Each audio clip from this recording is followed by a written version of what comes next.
Magmula pagkabata, kilala na si Errol sa kanilang baryo bilang anak ng mahirap na magsasakang sabungero.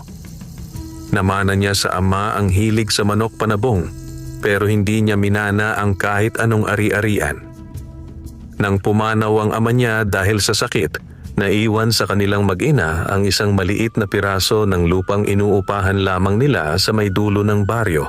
Isang lumang bahay na pawid na may tagpi-tagping yero at ang iisang manok na panabong na pinangalanan niyang General.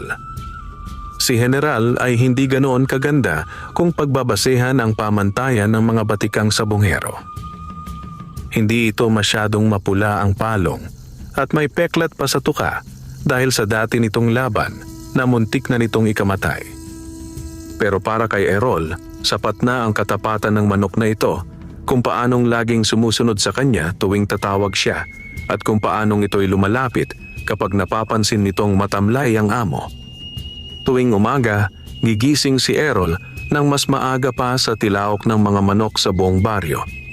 Mag-iigib siya ng tubig sa balon, maglalakad sa maputik na daan na parang wala ng sapatos ang kanyang mga tsinelas sa kapal ng putik. At saka tutulong sa ina niyang si Aling Berta sa paghahanda ng pandesal na ibebenta nito sa kalapit na baryo. Pagkatapos, didiretso siya sa bukirin para tumulong sa pag-aararo, pag-aalis ng damo at pagdidilig ng ilang tanim nilang gulay na tanging pinagkukunan nila ng ulam. Pero kahit gaano kabigat ang mga gawain sa bukid, laging may espesyal na oras sa hapon para kay Errol. Sa oras na sumayad ang araw sa bandang gilid ng bundok at magsimulang humaba ang mga anino sa pilapil, doon niya kukunin ang si General. Dadalhin niya ito sa maluwang na bakanting lote sa tabi ng ilog at doon niya susubukang pagpitikin ang mga paa nito. Sisipatin ang tikas ng tindig at ibubulong sa manok ang mga pangarap niyang hindi niya masabi kahit sa ina. Isang hapon, matapos ang mahabang araw ng pagtatanim ng palay, nagpasya si Errol na dumaan sa mas masukal na daan pa uwi. Nauna kasing naglakad ang ina niya para mauna sa bahay, kaya't naiwan siyang mag-isa sa pilapil. Nagbitbit siya ng sako, ilang pirasong uhay ng palay, at ang itak na gamit niya sa pagputol ng damo. Nang malapit na siya sa bahagi ng gubat kung saan may malaking punong balete sa gilid, may narinig siyang mahihinang iyak na parang galing sa munting nilalang. Una niyang inakalang pusa na naipit sa sanga o nasugatan. Huminto siya at pinakinggan ang tunog. Muli niya itong narinig, mahina pero may halong pagmamakaawa. Napakunot ang noo niya at sinundan ang pinanggagalingan ng ingay. Sa pagitan ng mga ugat ng balete, napansin niya ang 3 kabataang lalaki mula sa kabilang purok na kilala sa pag-aalaska ng mga hayop. Nagtatawanan ang mga ito habang hinahampas ng maliit na pamalo ang isang pusang itim na nakataling parang bihag. Ang balbas nitong mahahaba ay tila pilit na pinupunit. "Hoy, tama na yan," sabi ni Errol. "Hindi na nakapagtimpi." Nilingon siya ng 3. "Ano ka ba, Errol? Pusa lang ito," sabi ng isa, si Dado, na madalas nakikita ni Errol sa sabungan bilang taga-bitaw. "Pusa rin yan na may buhay," sagot ni Errol. Lumapit pa siya, kita ang inis sa kanyang mga mata. "Kung ayaw niyong alagaan, bitawan niyo na lang." Tumaas ang kilay ng isa pa sa kanila. "Gusto mo? Sa iyo na. Pero may kapalit. Sabihin mo sa amin kung paano ka nakakatsamba sa sabungan. Ilang beses ka na ring nananalo kahit paluma si General." Nag-init ang tainga ni Errol. Sa totoo lang, wala naman siyang lihim. Dasal at tiwala lang at kakaunting tsamba. Pero ayaw niyang makipagtalo. Lalo na't nakikita niyang dumudugo na ang isang paa ng pusa. "Wala akong lihim na alam," sabi niya. "Pero kung ayaw niyong alagaan yan, akin na. Bibigyan ko kayo ng kaunting pera pag napanalo ko si General sa susunod na linggo." Nagkatinginan ng 3 saka nagtawanan. "O sige, sa'yo na itong malas na pusa. Baka yan pa maging swerte mo," tugon ni Dado. Unti-unti nilang kalinag ang tali saka itinapon ng pusa sa paanan ni Errol na parang laruan lang. Tumakbo palayo ang 3 habang nagtatawanan pa. Naiwan si Errol, nakayukod sa sugatang pusa. Itim ito mula sa ulo hanggang buntot at tanging ang matingkad na berde nitong mga mata ang tila nagliliyab sa dilim na unti-unti nang lumalatag sa gubat. Nanginginig ang katawan nito pero nang maramdaman ang mainit na palad ni Errol, unti-unti itong kumalma. "Tahan na," sabi ni Errol, "hindi ka na nila sasaktan." Dahan-dahan niyang tinanggal ang natirang pisi sa leeg nito at tiningnan ang mga balbas na naputol sa isang gilid. Ang ilan ay nanatili pa, mahahaba at tila kumikintab sa sinag ng papalubog na araw. Lalo siyang naawa. "Hindi kita kayang iuwi, baka pagalitan ako ni inay, pero pwede kitang iwan dito sa may ugat ng balete. Babalikan kita bukas, dadalan kita ng pagkain," pangako niya. Ang akala ni Errol, iyon na ang katapusan ng eksenang iyon. Tatahimik ang pusa, tatakbo sa dilim at malilimutan na lang niya ang pangyayari. Pero nang tumayo siya para umalis, may malamig na hanging dumampi sa batok niya at sa paglingon niya, nakita niyang nakatitig sa kanya ang pusa, diretso sa kanyang mga mata na parang may gustong sabihin. "Maraming salamat," wika ng isang tinig. Malinaw sa isip niya, ngunit walang gumagalaw na labi sa paligid. Napaatras si Errol, napakapit sa itak na hawak. "Sino yon? Ikaw ang unang tumingin sa akin bilang higit pa sa isang hayop na palamuti sa mundo." Turan muli ng tinig. "Ako ang pusang hindi namamatay, tagapagbantay ng mga lihim sa kagubatan. Engkantong pusa mula pa sa panahong kinalimutan na ng mga tao ang pakikipag-usap sa mga nilalang na tulad ko." Napalunok si Errol, ramdam ang pagbilis ng tibok ng puso. Hindi niya alam kung siya ba'y nababaliw sa pagod o kung may kakaibang puwersang gumagalaw sa paligid. Pero malinaw ang tingin ng pusa at sa bawat kurap nito, may kakaibang liwanag na bumabalot sa ere. "Huwag kang matakot," pagpapatuloy ng tinig. "Hindi ako kaaway. May utang ako sa iyo. At ang mga tulad kong may utang na loob ay hindi umaalis nang walang naiiwang biyaya." Umupo si Errol sa ugat ng balete at dahan-dahang ibinaba ang itak. "Kung ikaw nga ang nagsasalita, anong biyaya ang kaya mong ibigay sa isang tulad ko na wala namang inaasahan kundi palay, ulan at sabong?" Lumapit ang pusa, marahan ang bawat hakbang, parang aninong gumuguhit sa lupa. Kumiskis ito sa binti ni Errol, saka tumalon sa mababang ugat ng balete, nakatingin pa rin sa kanya. "Alam ko ang pintig ng puso mo," bulong ng tinig. "Mahirap ka pero hindi ka mandaraya. Sabongero ka pero hindi ka naghahangad ng dugong walang saysay. Nakita kong ilang beses kang tumanggi sa alok na gumamit ng pandaraya sa laban ni General. Sa panahong ito na puro pag-iimbot, bihira ang kagaya mo." "Paano mo nalaman ang tungkol doon?" tanong ni Errol, halos pabulong. "Matagal na kitang pinagmamasdan," sagot ng pusa. "Ang mga tunog ng kahoy mong inuukit para sa tinali ni General, ang mga dasal mong pabulong bago ka tumaya ng kaunting salapi, ang mga gabing nag-aalala ka kung paano kakayanin ng ina mo ang susunod na bayaran sa may-ari ng lupa. Lahat ng iyon, narinig ko." Bumigat ang dibdib ni Errol sa narinig. Parang may nakakita sa lahat ng lihim niyang hiling. Kung ganoon, alam mo na rin siguro kung gaano ko gustong manalo, hindi para lang yumaman, kundi para hindi na muling umiyak si inay sa tuwing may kumakatok sa pinto para maningil. "Alam ko," sagot ng engkantong pusa. "At dahil iniligtas mo ang buhay ko, ibibigay ko sa iyo ang isang bagay na matagal nang ikinukubli ng kagubatan sa mga tusong kamay. Ito ang mutya ng balbas ko." Napansin ni Errol na kumislap ang isang hibla ng balbas ng pusa, mas mahaba at mas kumikinang kaysa sa iba. Dahan-dahan itong nahugot mula sa pisngi ng engkantong pusa na tila walang kirot na idinulot, at sa sandaling matanggal ito, lumutang ang hibla sa hangin. Nagningning ito na parang manipis na sinag ng buwan na maingat na inihahain sa harap niya. "Ito ay balbas na biyaya," sabi ng pusa.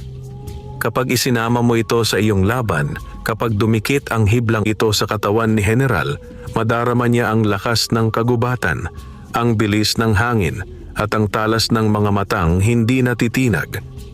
Magiging matatag siya sa anumang sabong na papasukin niya.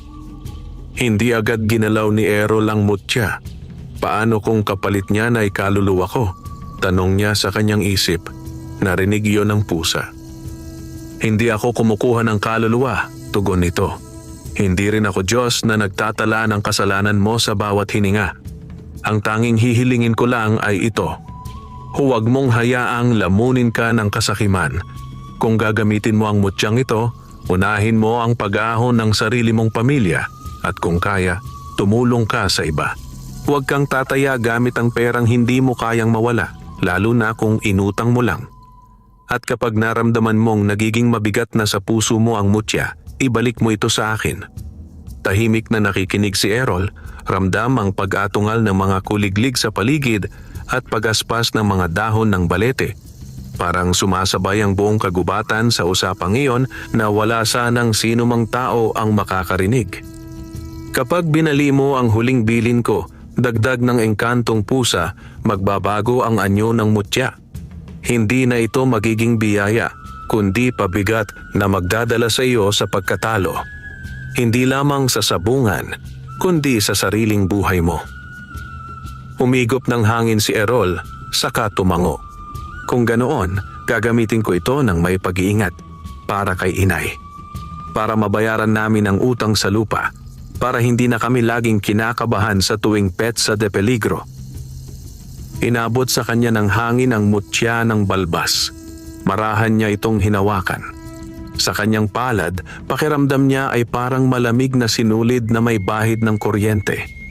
Napapikit siya at ramdam niya ang bahagyang pag-init sa kanyang dibdib. Nang imulat niya ang mga mata, wala na ang pusa. Wari naglaho ito kasama ng papalubog na araw. Naiwan lang ang kakaibang katahimikan sa paligid. Kinabukasan ng umaga, maagang nagising si Errol na may halong kaba at pananabik sa dibdib. Tiningnan niya ang mutya na maingat niyang isinuksok sa isang piraso ng telang itim at itinago sa ilalim ng kanyang papag. Hindi niya alam kung agad ba niya itong gagamitin o hihintayin muna ang tamang pagkakataon. Errol, anak, ako na ang bahala sa pandesal. Magpahinga ka muna, sabi ng ina niyang si Aling Berta. Napansin ang pamumutla niya. Ayos lang po ako, inay, sagot niya. Naalala niya ang usapan kagabi sa kagubatan at ang pangako niya sa sarili. May bayarin tayo sa katapusan. Kung may pagkakataong mauna nating mabayaran, dapat samantalahin. May sabong po sa bayan sa linggo. Yun na siguro ang pagkakataon. Napatingin sa kanya ang ina, may halong pag-aalala. Errol, ilang beses na tayong natalo. Ayaw ko nang makita kang umuuwi na dala lang sa bulsa mo ay kapirasong resibo ng utang. Ngumiti si Errol, pilit pinapawi ang lungkot. Iba na po ngayon, inay. Hindi na ako basta susugod. Pinaghandaan ko si General. Nag-ensayo kami. At may konting tiwala akong dala. Hindi na niya binanggit ang mutya. Paano niya ipapaliwanag iyon sa isang inang sanay kumapit sa dasal at pawis, hindi sa mahika? Kaya inanod na lang niya sa sarili ang lihim, kasabay ng pangako niyang gagamitin niya ito ng tama. Lumipas ang mga araw ng may kakaibang sigasig. Tuwing umaga, matapos ang gawaing bukid, kinikilatis ni Errol ang mga paa ni General. Tinitingnan ang tibay ng kanyang mga tari. Pinakakain ito ng masustansiyang pakain galing sa inutang niyang patuka sa tindahan sa palengke. Tuwing hapon, pinapalakad niya ito sa mahabang pisi, sinasanay sa bilis at sa bilog ng maliit na bilangan sa lupa. Lumipas ang linggo at dumating ang araw ng sabong. Maaga pa lang, puno na ang palibot ng sabungan. May nagbebenta ng mani, sigarilyo, soft drinks, at mga lutong kakanin. May mga lalaking nakatsinelas at nakalumang shirt, nakapamaywang habang nag-uusap tungkol sa huling laban. May mga mayayamang kalalakihan na nakapolo at pantalon, may suot na malalaking relo, at pinapaypayan ang sarili habang humihitit ng sigarilyo at tumatawa ng malakas. Sa gilid, hawak ni Errol si General.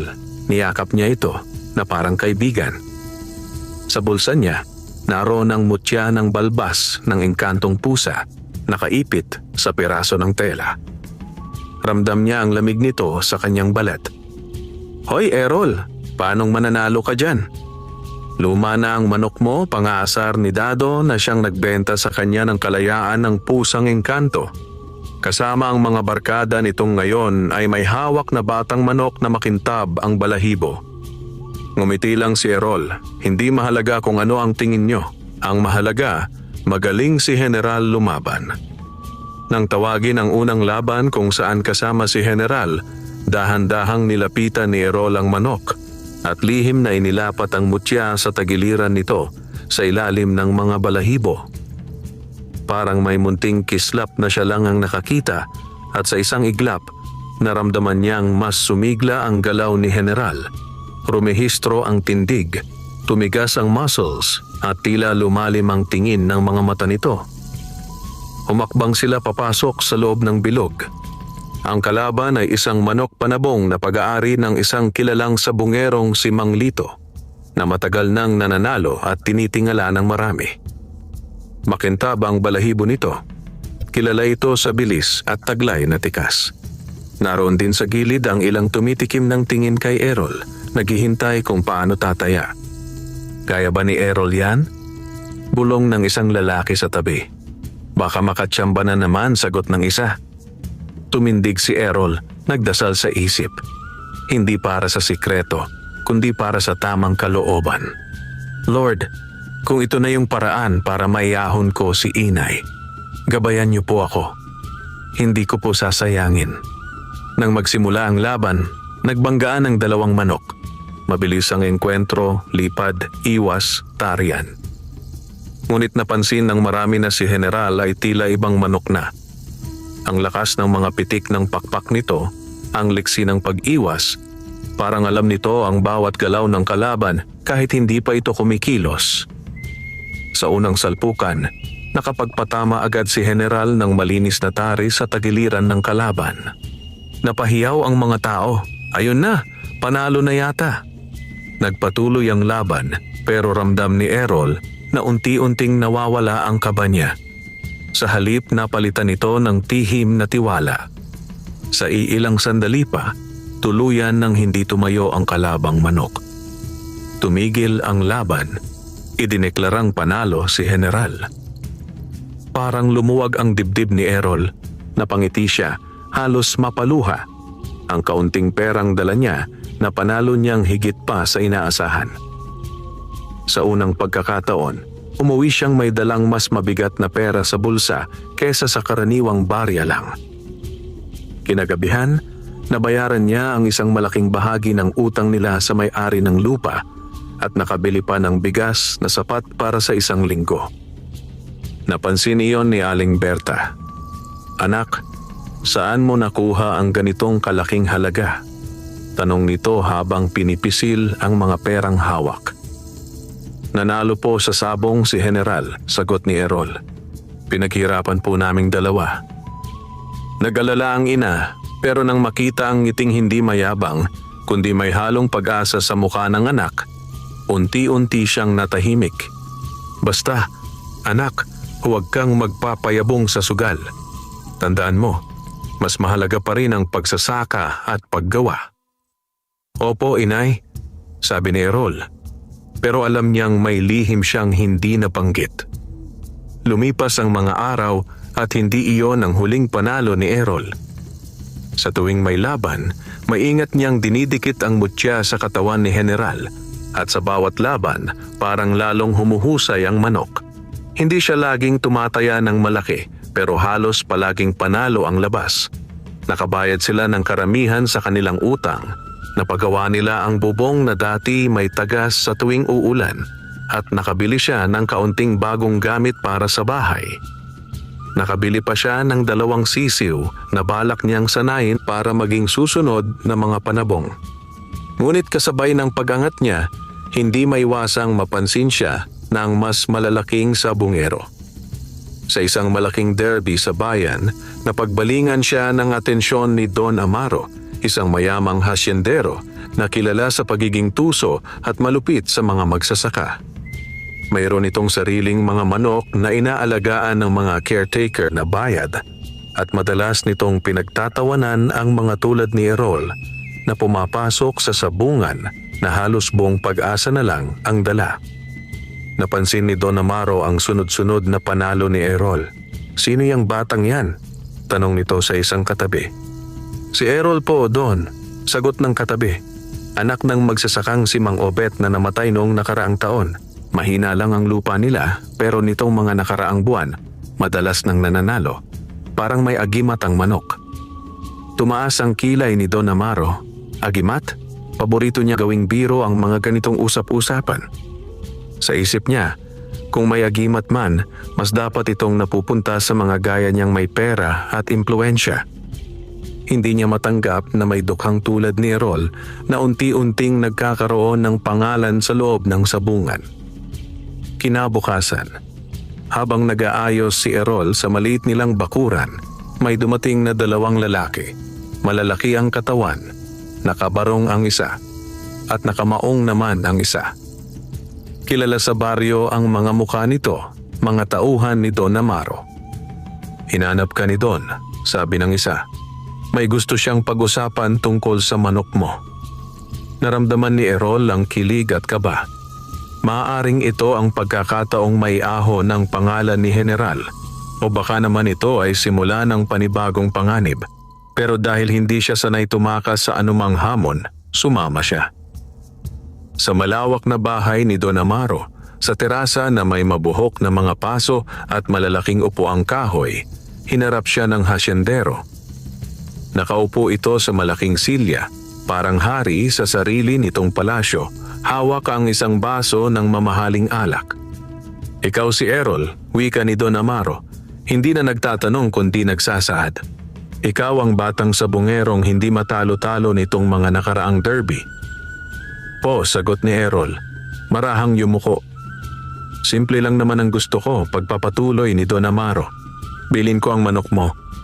Hayaan mong ako na ang mag-alaga kay General. Sabihin mo kung magkano at dodoblehin ko." Napakurap si Errol. Hindi niya akalaing darating sa puntong may ganitong alok. Ang maibebentang manok ay sapat na sana para mabayaran pa nila ang natitirang utang, makabili ng kalabaw o makapag-umpisa ng maliit na tindahan.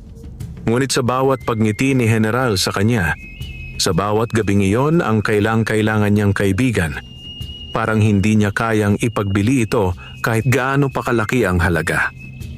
"Pasensya na po, Don," sagot niya sa wakas. "Si General po, hindi ko po kayang ipagbili. Para na po itong pamilya sa amin."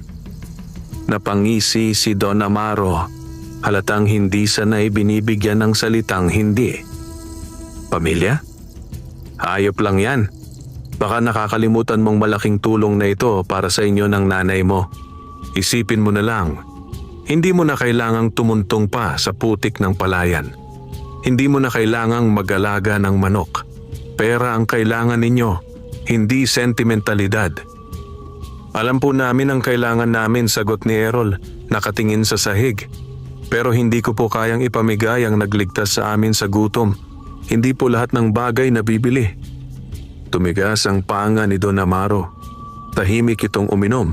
Sa kamarahang inilapag ang baso sa mesa. "Ikaw ang bahala," sabi nito. Ngunit ang lamig ng tono ay parang banta. "Tandaan mo, Errol, sa mundong ito, ang palad ng mahirap ay kayang baluktutin ng mayaman kung gugustuhin." Pag-uwi ni Errol, mas lalo niyang hinawakan ang mutya ng balbas. Parang nararamdaman niya ang panginginig ng manipis na hibla sa pagitan ng mga daliri niya, tila nagbababala. Naalala niya ang huling bili ng engkantong pusa. Kapag naging mabigat na sa puso mo ang mutya, ibalik mo ito. "Hindi pa." Bulong niya sa sarili. "Kailangan pa namin ito ni Inay. Kaunti na lang, makakaipon na kami ng sapat para hindi na kami umasa sa awa ng iba. Kaunti na lang." Pagkalipas ng ilang linggo, inanunsyo sa buong bayan ang pinakamalaking derby ng taon. Sabong ng pista kung saan ang mga premyo ay higit pa sa karaniwan. Malaking salapi, isang bagong motorsiklo at maraming pagkilalang maibibigay sa mananalong sabonghero. Maging ang katabing bayan ay makikilahok. At syempre, naroon sa listahan ng mga lalahok ang pangalan ni Don Amaro at ang pinakamahuhusay nitong manok. Narinig ni Errol ang usap-usapan sa palengke. Kung mananalo siya sa derby na iyon, maaari na silang mag-ipon para sa sariling lupa. Ngunit kung matalo, maaaring mawala ng isang iglap ang naipundar nila mula nang gamitin niya ang mutya. Doon pumasok ang tukso. Errol, huwag kang sasali sa sobrang laki ng pusta, pakiusap ni Aling Berta nang mapag-usapan nila ang derby. Baka isang iglap lang, ibalik tayo ng tadhana sa wala.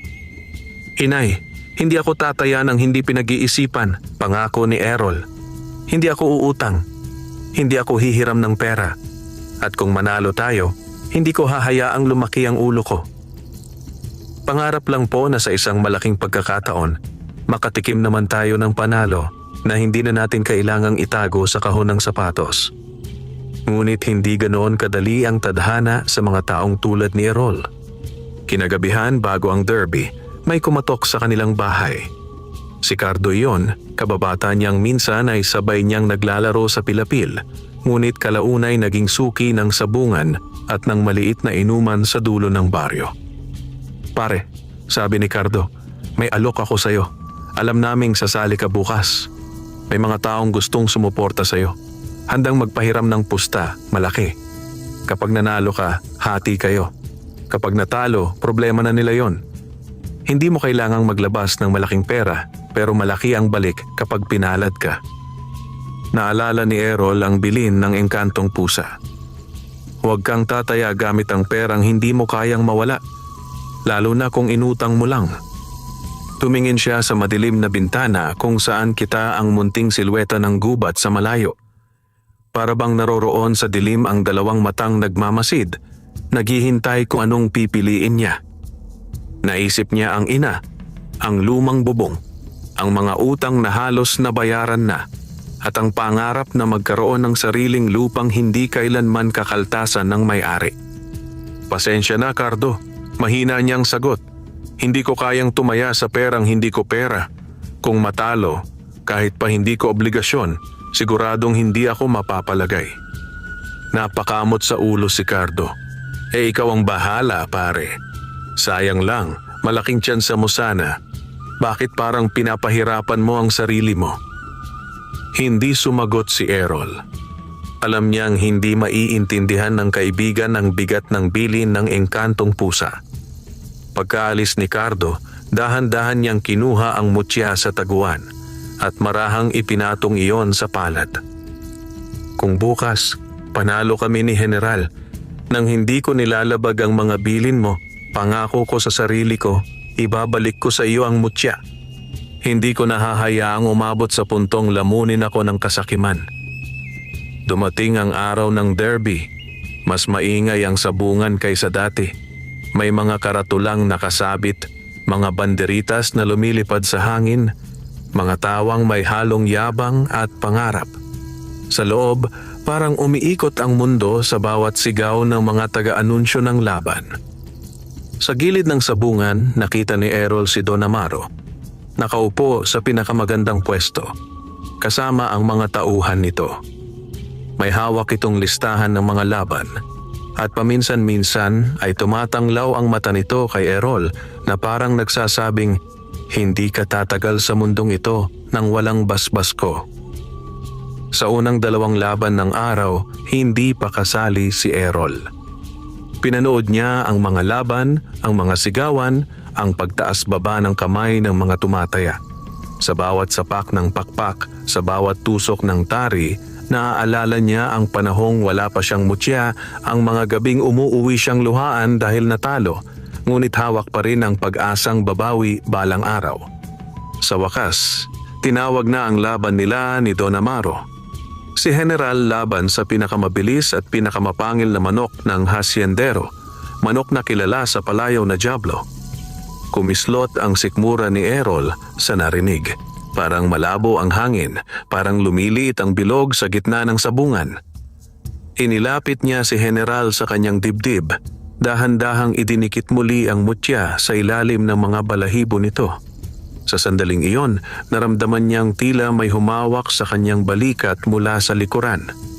Nang lingon siya, wala naman siyang nakita, pero may munting tinig na bumulong sa loob ng isip niya. Huling pagkakataon, Errol, huwag mong kalilimutan ang pangako mo. Hindi niya alam kung guni-guni lang iyon o tunay na boses ng engkantong pusa. Ngunit sumagi sa isip niya ang lahat. Ang unang gabing iniligtas niya ang pusa, ang unang panalo, ang pagtanggi niya sa alok ni Don Amaro, ang gabi ng alok ni Cardo. Lahat ng iyon parang mabilis na pelikulang lumilipad sa isip niya. Nang magsimula ang laban, hindi agad sumugod si General. Parang pinag-aaralan nito ang kilos ni Diablo. Ilang beses na sumubok lumusob ang manok ni Don Amaro, pero mabilis ang iwas ni General. Parang hangin lang ang kaaway. Humiyaw ang mga tao.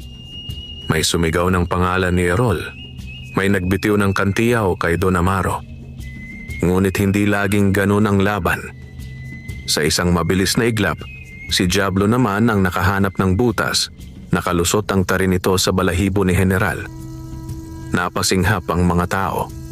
Napakapit si Errol sa gilid ng bilog. Hindi pa man malalim ang tama, ramdam na niya ang panlalamig ng mga daliri niya sa kaba. Doon niya naramdaman ang bigat ng mutya sa palad kahit wala ito sa kamay niya. Parang may tanikala sa pagitan niya at ni General. Tanikalang gawa sa lihim at pangako. Sa oras na iyon, biglang naunawaan ni Errol ang pinakamalalim na ibig sabihin ng bilin ng engkantong pusa. Kung pananatilihin niya ang mutya sa ilalim ng balahibo ni General, mananalo sila, oo.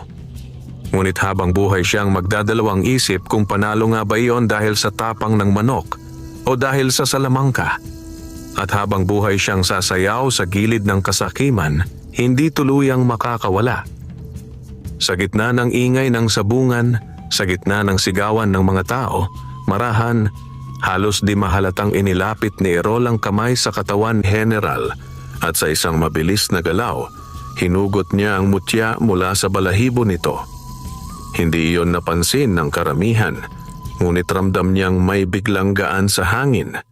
Itinago niya ang mutya sa kanyang bulsa, malayo sa manok. Errol, ano ba yung ginagawa mo? Sigaw ng isang tumataya sa gilid, hindi maintindihan kung bakit parang nagdadalawang isip siya. Hindi sumagot si Errol. Nakatitig lang siya kay General na ngayon ay nakapalibot sa bilog, humihingal, ngunit hindi sumusuko. Sa mga mata nito, nakita niya ang parehong apoy na nakita niya noong unang beses pa lang silang nagsanay sa tabi ng ilog. Apoy na walang halong salamangka. Apoy na gawa ng instinct at tiwala. Nagpatuloy ang laban. Ngayon, bawat galaw ni General ay may halong panganib at tapang. Wala nang hindi makikitang liwanag ng mutya sa paligid, tanging alikabok na lang at pawis ng dalawang panabong. Minsan, muntik nang maitulog ni Diablo si General, ngunit sa isang huling sargo, tulad ng ginawa nito sa unang laban na ginamitan ng mutya, nakakuha ito ng tamang anggulo.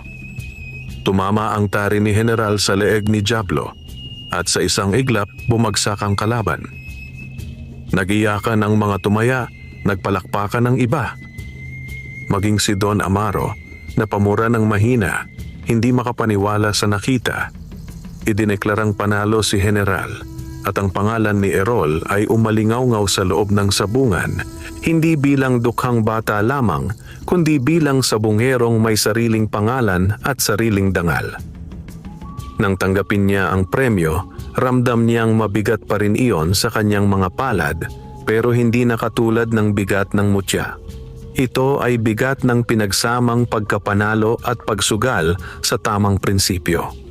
May pumasok na malaking pera sa kanyang kamay, sapat para mabili ang lupang matagal na nilang inuupahan. Sapat para makapagpatayo ng mas maayos na bahay para kay inay. Sapat para makapag-umpisa ng maliit na negosyo na hindi kailangang umasa sa sabong magpakailanman. Kinagabihan, hindi na siya dumiretso sa bahay. Sa halip, dinala niya si General sa tabi ng balete kung saan una siyang nakatagpo ng engkantong pusa. Malamig ang hangin, tahimik ang paligid, tanging huni ng kuliglig ang naririnig. Sa paanan ng balete, inilapag niya ang manok, saka dahan-dahang kinuha mula sa bulsa ang mutya ng balbas. Engkantong pusa, tawag niya sa hangin, kung naririnig mo ako, narito ako para tuparin ang pangako ko. Ilang sandali pa mula sa anino ng mga ugat ng balete, lumitaw ang itim na pusa, kumikintab ang mga mata sa ilalim ng buwan. Hindi ito naglalakad gaya ng karaniwang pusa, kundi parang dumudula sa lupa, halos walang naririnig na yapak. Tupad na pala ang pangako mo, sabi ng tinig sa isip ni Errol. Hindi ka tumanggap ng pautang para tumaya. At sa huli, pinili mong alisin ang mutya sa laban. Alam mong kaya ni General manalo nang wala ito. Ngumiti si Errol, may luha sa gilid ng kanyang mga mata. Hindi ko sasabihin na hindi ako natakot.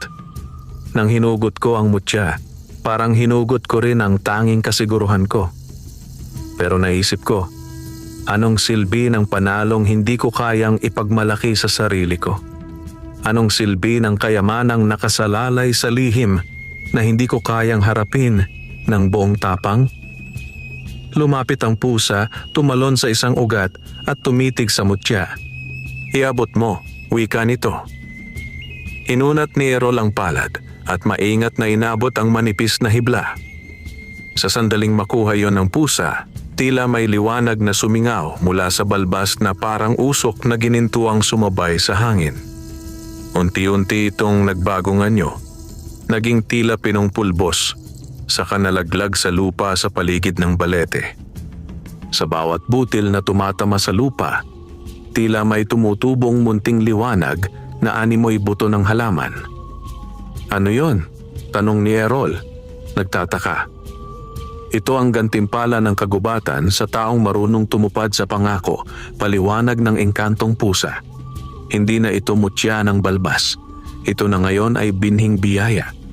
Sa susunod na anihan, magugulat ka sa ani ng palay mo. Hindi mo na kailangang umasa sa sabungan para mabuhay. Napatingala si Errol sa buwan. Hindi niya alam kung iisipin ba niyang panaginip lang ang lahat. Ngunit naroon sa harap niya ang pusang kausap niya at ang manok na katabi niya at ang lupang nakapaligid sa kanila na tila may kakaibang liwanag. Maraming salamat, wika niya. Hindi na niya napigilang yumuko bilang paggalang. Hindi ko malilimutan ang ipinagkaloob mong pagkakataon. Ang mutya, ang babala, at ang pagkakataong patunayang kaya kong tumayo sa sarili kong paa. Hindi lahat ng mahirap ay mananatiling nakayuko, sagot ng pusa. May mga tulad mo na natutong gamitin ang biyaya hindi para lamunin ang iba, kundi para tulungan ang sarili at ang paligid. Huwag mong kakalimutan, Errol, ang tunay na kayamanan hindi na susukat sa dami ng panalo sa sabungan, kundi sa dami ng buhay na napagaan mo. Pagkatapos ng mga salitang iyon, naglaho ang pusa sa anino ng balete, parang usok na hinigop ng gabi. Naiwan si Errol at si General magkatabi, nakatanaw sa mga bituin. Lumipas ang mga taon. Ang maliit na lupang inuupahan nila noon, nabili na niya ng buo. Tinulungan niya ang ina na magpatayo ng mas matibay na bahay na may bubong na hindi tumutulo sa ulan. Nagtanim sila ng mas maraming palay at tulad ng pangako ng engkantong pusa, naging masagana ang ani. Nakapagpatayo siya ng maliit na tindahan ng pakain ng manok at gamit sa sabungan at kalaunan ay hindi na niya kailangang tumaya ng madalas. Bawat dumadaang sabongero sa tindahan niya, hindi lang niya sinusuklian ng pera. Madalas, sinusuklian niya ng payo. Huwag kang tataya ng hindi mo kaya, paalala niya. At huwag mong kalilimutan na hindi dito umiikot ang buhay mo. Si General, tumanda ring kasama nila. Hindi na ito madalas lumaban. Pinayapa niya ito sa bakuran, pinaligiran ng mga sisiw at bagong buhay.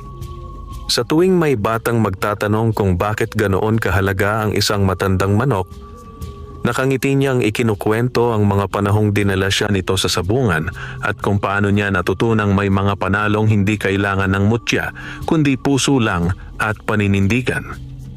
Minsan, sa hapon na payapa ang paligid at maaliwalas ang langit, makikita pa rin si Errol sa gilid ng bukirin, nakatanaw sa gubat kung saan naroon ang balete.